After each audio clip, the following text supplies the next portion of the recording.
evening, but on to a very interesting conversation about the conversations, the tough money conversations you need to have if you're looking to get married. And we have with us a very special guest, Mrin Agarwal, financial educator and CEO of FinSafe India Private Limited. Mrin, I guess you're most apt for this conversation because, like you said, you're an educator.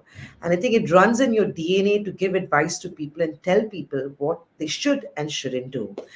I'm going to start with a very basic question and sort of build the premises from there. Finding your other half is probably one of the most important decisions we as humans take in our life. You throw in finances, and you're bound to be creating quite a heady cocktail. And hence, why is it important to discuss money before you get married? Good evening, Samina, and thanks for having me here today on this very interesting topic as we start the wedding season. Yes, I think it's really, really important to have this conversation before getting married because for one's own well-being, right? A lot of times I have seen women getting into relationships without really knowing the financial background, and what happens is then that it leads to a lot of stress. Many a time I see women take up loans of their partners, and it just leads to a lot of worry and affects your mental well-being. So I think it's very important, while it's a big taboo topic in India, to talk about money, especially before marriage. It's like a huge taboo topic, and you might get branded as money minded as well, but I think for your own well-being you need to do this. Mrin, is talking about money and being aligned in terms of having similar sort of DNA, upbringing, objectives, a deal breaker when you're looking for your life partner?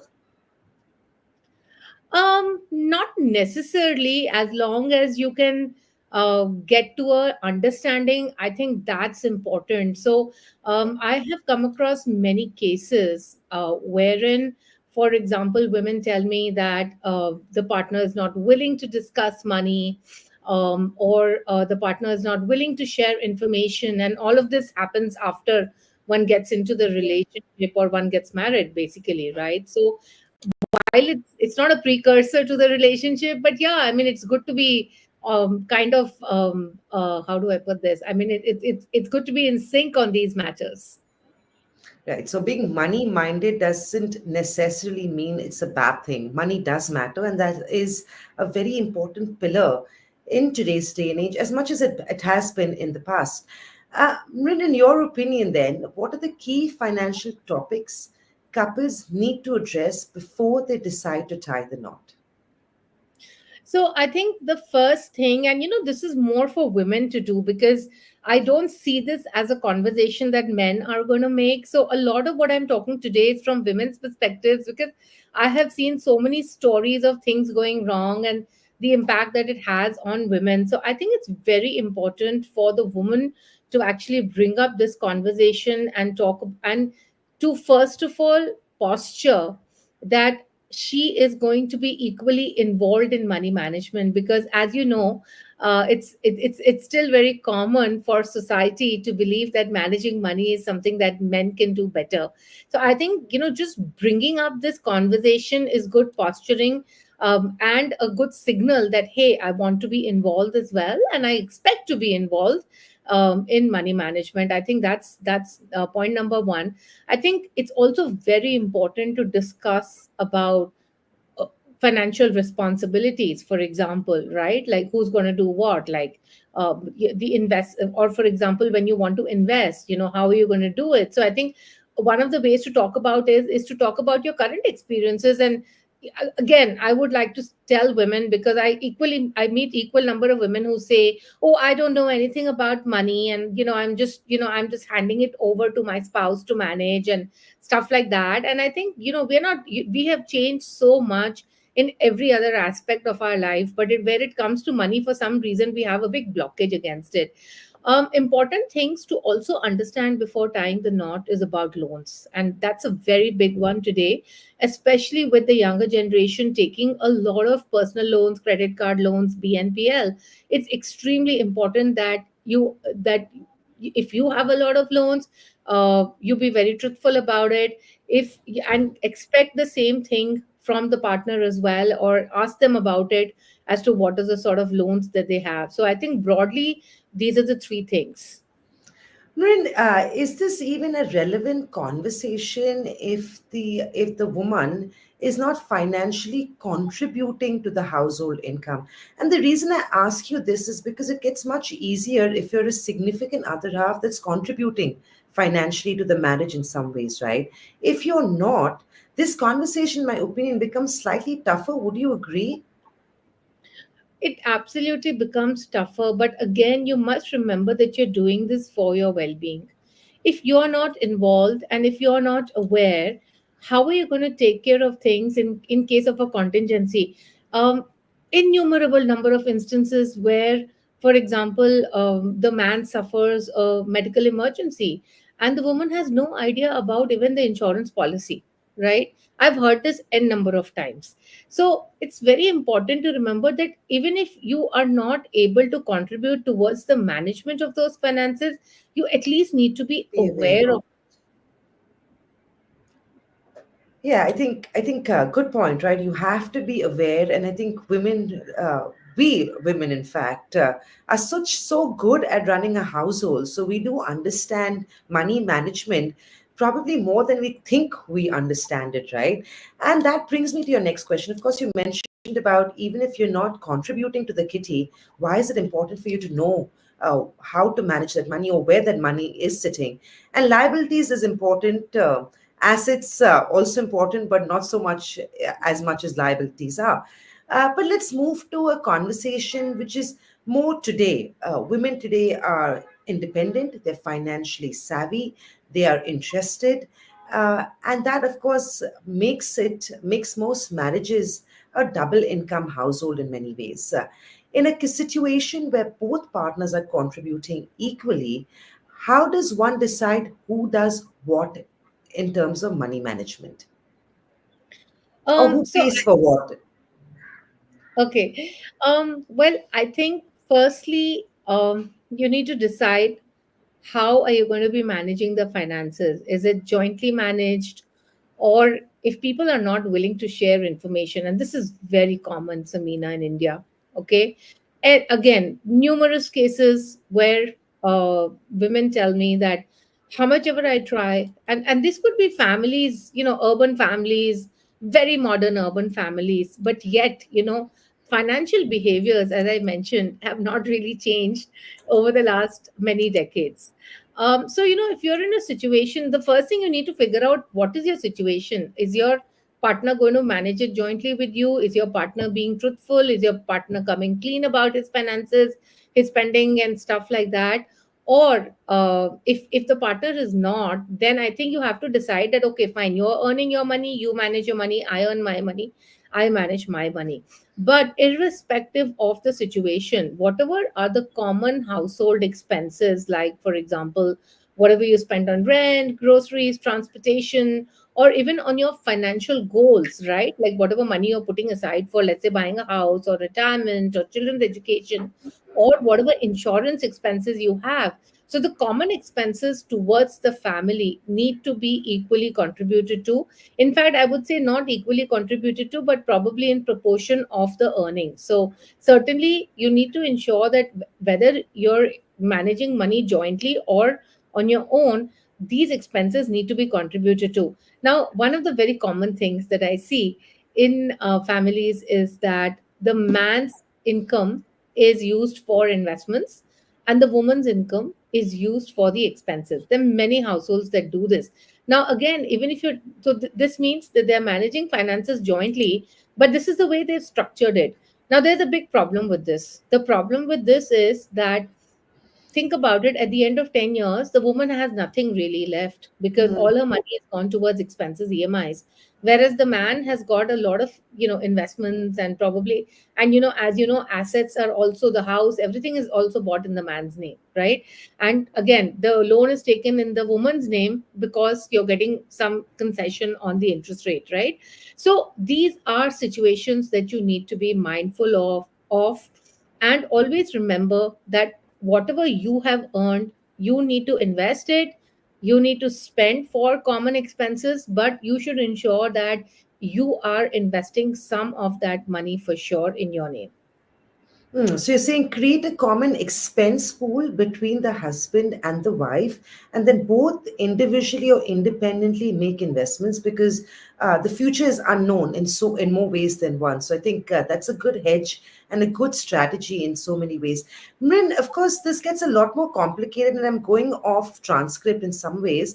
When you live in a non-nuclear family, so if you live in joint families where one partner is of a family business.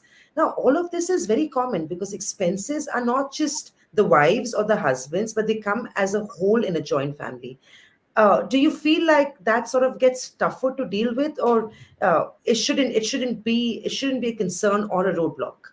Or I think it gets really tough to deal with such situations. And I think the best way out is for the families within the family, right?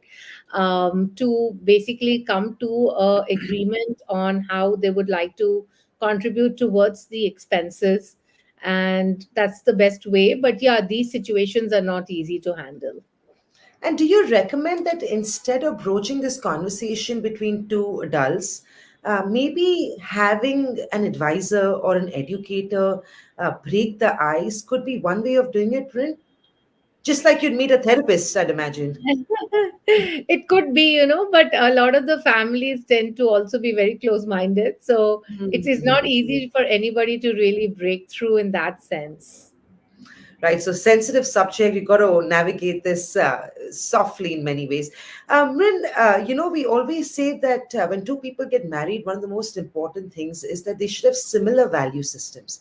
Now, managing money, taking on liabilities, the way you spend, the way you save, all of this is behavioral more than anything else, right? So, how do you think how do you handle couples who have different attitudes towards savings and spending? And this is where it comes down to, could this be a deal breaker? Because this could cause problems and financial problems for whatever they are worth. They may mask themselves in different ways, but are very real in a marriage. Yes, in fact, the biggest cause of divorce is actually Yeah. financial matters, right? And it's very common to have attitudes being very different. Normally, women are the ones who are branded as the ones who are spending time shopping and in the parlor and having frivolous expenses. But that's no longer true. In fact, like there are equal number of men now who also have a lot of frivolous expenses. So I think again, it's very common to see partner being more conservative, one partner being more flamboyant where the expenses are concerned.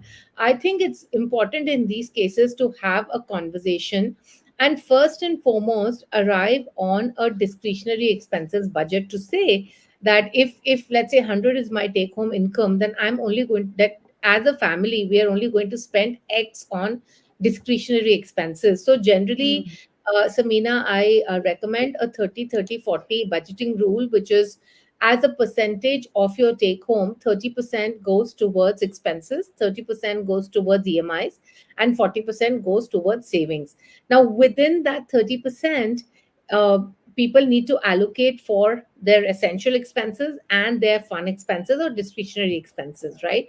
So I think it's very important to have this conversation, and it really boils down to having conversations at the end of the day and trying to stick to these particular numbers. So even if there is somebody who's a spendthrift in the family, you can balance it out, and you have to then ensure that okay, this person, keep telling them that this is the spending limit, and keep talking about aversion to loans. And again, it's not only about spending. One of the Yeah. other attitudes is about taking loans, for example, right? And this whole propensity to say that, like, loans are so easily available, right? So you go to buy a 55-inch TV and then you decide to buy a 75-inch simply because there's a buy now pay later available, or you want to acquire the latest iPhone 16 and stuff like that. So I think a lot of these behaviors is something where people have to be spoken to and shown the implications of their behavior as well.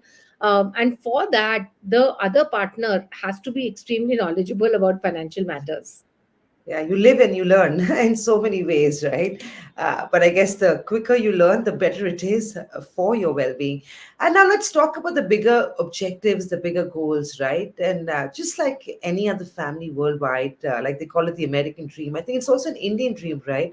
Where owning your own home is one of the most important medium term financial goal that families have. What are, and that's just one example, right? What, in your opinion, are the best ways to set shared financial goals, like buying a home, paying for your kids' education? I mean, we all know what inflation is doing to even school fees locally, globally, keeping kitty aside for maybe healthcare, post-retirement travel. So, how do you set those financial goals together? And when is it a good time to start doing that? Early on in your marriage, you think, or once your family gets bigger? I think at least by the time your family gets bigger, by the time you have kids, you need to start talking about this and you need to put a plan in place for this, because all of these things that you spoke about are quite expensive. I mean, the amount that you require for this is quite a lot. And the inflation on all of this is quite a lot as well. Right. So certainly you need to plan for it. And again, over here, I have seen a huge dichotomy on the way people plan, or even think about goals. So for example, one partner will say, I think it's okay, the child can go for education in higher education in India. Other partner will say, no, I want to send the child abroad. Or even in case of retirement, one partner would be like, okay, I want to live in the city. The other partner would be like, no, I want to go back to the hometown. So I think it's very important to start talking about these goals as to what you want to do. And then, of course, you have various calculators that are available online, which will tell you how much you need to be investing for these goals. But again, I would say proportionate to your income, try to invest that money together for the goals. It shouldn't be that, all the goals are being invested in one income, other income being used for expenses, or, whatever is convenient. So many times it might be that one person's salary is being used for, let's say, the children's goals, 1% salary is being used for retirement. All those are like basically for, as per your comfort level. But I would just say that whatever the goal amount is, totally whatever the investment amount is, invest proportionate to your salary and contribute equally in that sense. Like contribute, both of the partners contribute for the goals. How important is both partners' participation and discussion uh, important in the sense of planning for financial emergencies? See, we've talked about objectives and goals because they're common goals, right? But who's to say if one partner loses a job or the other one gets ill, or God forbid, there's a separation, right? I mean, these are things that happen every day. We don't talk about them often because we very rarely think a bad event is going to happen to us. But how critical is it for both partners to sit down, put their heads together, and plan for an emergency just in case? Oh, that's the first thing you need to do when you do financial planning, because you can think about all the places to invest and grow money, but you need to be prepared for uncertainties before any of that. So that's in fact the first thing that the couple really needs to do when they're planning their finances, which is to have 6 months of their expenses kept aside into something as simple as a fixed deposit, which can be easily accessible at the time of need. And again, awareness, like both the partners need to be aware of where that emergency fund is and have access to that as well. So there have been cases where emergency fund is kept, but it's a singly owned account. So how does the other person then access that particular money? So it's not only about awareness, it's also about accessibility. Hmm. Let's do a pro and con, right? And I think I've pretty much understood what you're trying to say, where you're strongly attributing that investments and expenses should be split equally, or however you'd like to split it between two partners. It shouldn't be that one carries the burden of expense while the other carries the burden of investment, even though the color of money is the same, right? Just because you want to plan for the future, keep things relatively simpler. But let's still do a pros and cons because what the option A where you one does expenses, the other does investments, is just easier to execute in most cases, right? What do you think? Pros and cons, keeping finances combined versus keeping them separate? I would be in favor of actually keeping them combined, because it becomes easier then to plan for the family's financial goals, because when you have them separate, then how do you really plan for those common goals, right? So I would say that, keeping it combined is a good idea, because it makes planning for all that you're saving up money for becoming much easier. But at the same time, I would also say that if your family situation is difficult, things are not working out, or you're finding the partner is not being open about his or her finances, or you're seeing a big spending issue that's not getting, which the partner is not working on. When you see all of this, you will realize at one point that, okay, now I'm better off just managing my money alone. So I would say that in those situations, certainly managing it on yourself is a better idea. Right, and you believe complete transparency is probably the cornerstone of a healthy financial well-being, right, for a couple. Right, Absolutely. right. I'm also going to spin this around a little bit because it is marriage season. While it is marriage season, these conversations should happen much before we hit the marriage date, right? But one thing that happens when people are getting married in this whole uh, aspiration to have big weddings, to have the most luxurious outfits, to have big parties, a lot of people get caught in a debt trap. I want you to share with our young viewers that why one should avoid taking a debt to get married, even though it's a very tempting thing to do. It's probably best avoided, and I think this becomes a very critical thinking or decision making thing, given that we are in the midst of the marriage season. Oh, absolutely. And I think this has become like an Buy today, pay tomorrow types. Get yeah. married today, pay tomorrow. Yeah, and I don't know, but I'm saying that this is becoming like an epidemic, really, like this wanting to go much beyond your means, to have these Bollywood type weddings. It's scary, honestly, right? Because what happens is that in all of that, people don't realize that they're going to be living with these loans for years and years and years, and it can impact the relationship also. It can impact your mental health, so many other factors. So you really need to decide, do I want to spend for the wedding, or do I want to spend to have or do I want to have a good marriage, right? And that's the decision point.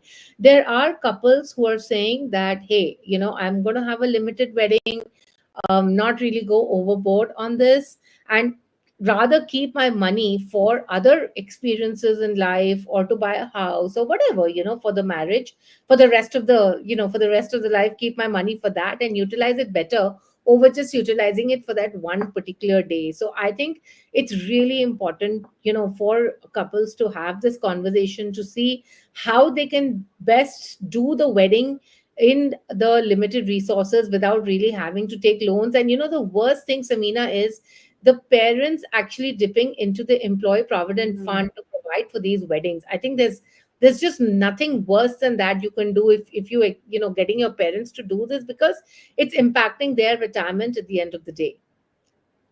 You're so right. It's a trap that we should warn young people from falling into because there's nothing good that comes out of it.